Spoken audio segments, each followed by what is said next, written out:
প্ৰকৃতিৰ বুকুত লুকাই থকা এখন শান্ত, সুন্দৰ আৰু জৈৱ বৈচিত্ৰ্যৰে ভৰপূৰ ঠাই দ্য মাগুৰী ৰিজৰ্ট।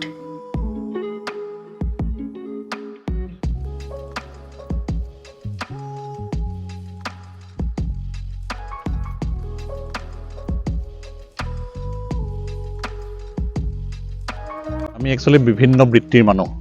মই ৰিটায়াৰ্ড ষ্টেট বেংকৰ এজন অফিচিয়েল আছিলোঁ।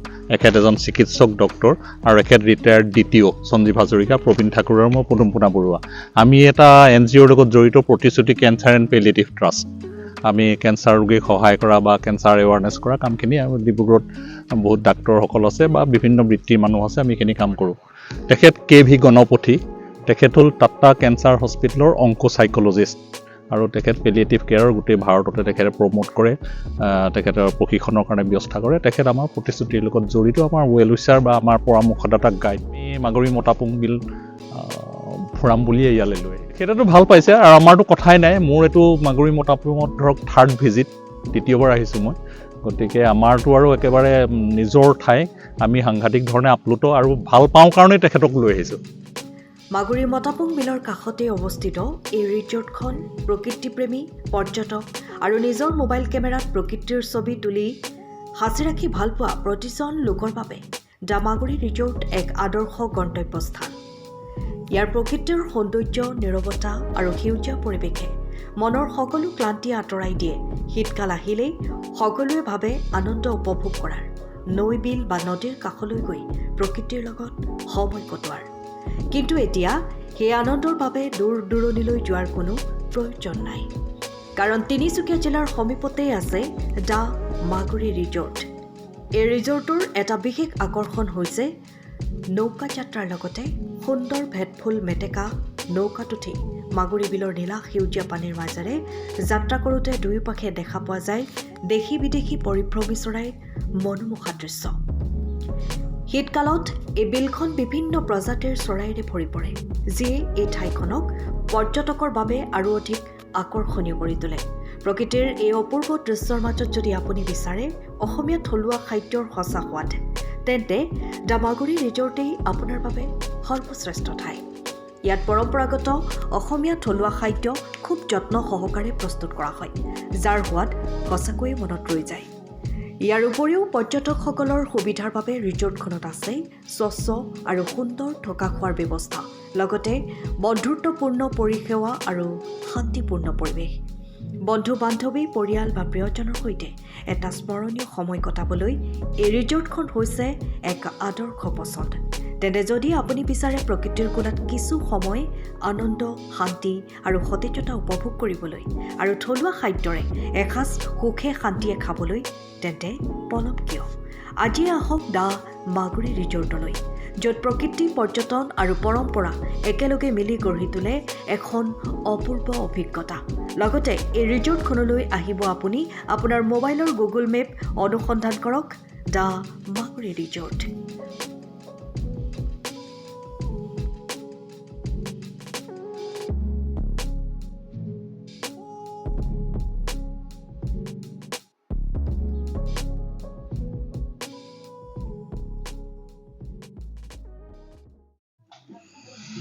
ধন্যবাদ বাইদেউ, আপোনালোক ইয়াত আজি অহাৰ কাৰণে।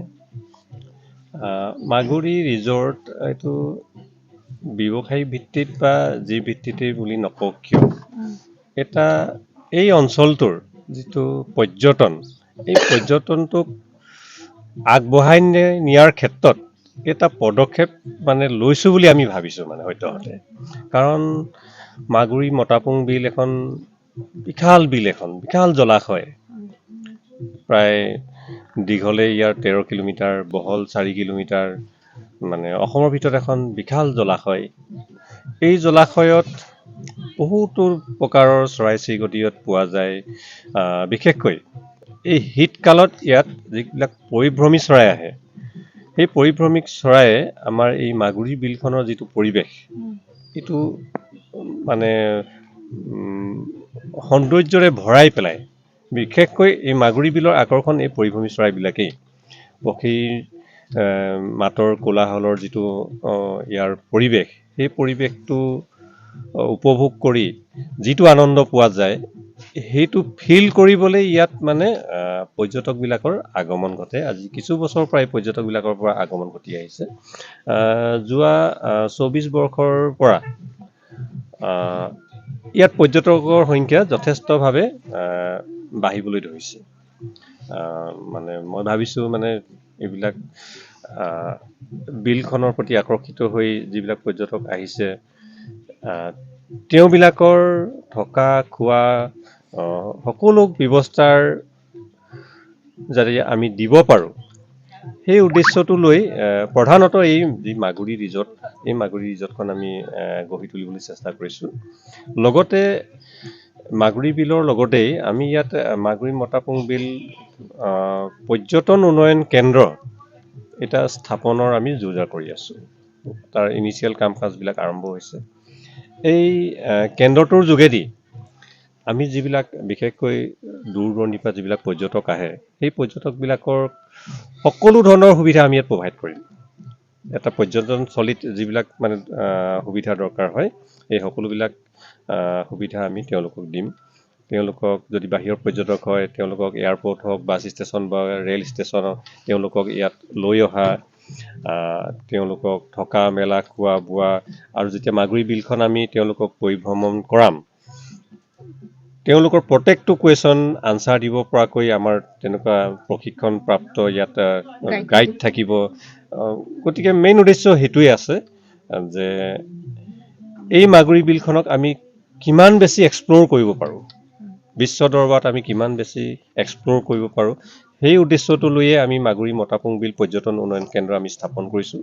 লগতে এই মাগুৰী ৰিজৰ্টখনো আমি ইয়াতে প্ৰতিষ্ঠা কৰিছোঁ যাতে আমাৰ যিবিলাক স্থলুৱা যুৱক আছে, শিক্ষিত যুৱক আছে তেওঁলোকে এই কেন্দ্ৰটোৰ যোগেদি স্বাৱলম্বিতা হ'ব পাৰে। কাৰণ এখন ৰিজৰ্ট বা যি কেন্দ্ৰ আমি যদি প্ৰতিষ্ঠা কৰোঁ তাত যথেষ্ট মানুহৰ দৰকাৰ হয়।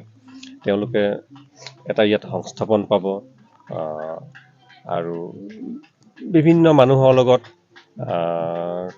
ইণ্টাৰেকশ্যন হৈ আমাৰ যিবিলাক জীৱন প্ৰণালী এই জীৱন প্ৰণালীবিলাককো আমি বিশ্ব দৰবাৰত আমি উপস্থাপন কৰিব পাৰিম। এই সকলোবিলাকে উদ্দেশ্য লৈ আচলতে আগত ৰাখি এই মাগুৰী ৰিজৰ্ট বা মাগুৰী মতাপুং বিল পৰ্যটন উন্নয়ন কেন্দ্ৰ এইটো প্ৰতিষ্ঠা কৰাৰ মূল কাৰণ।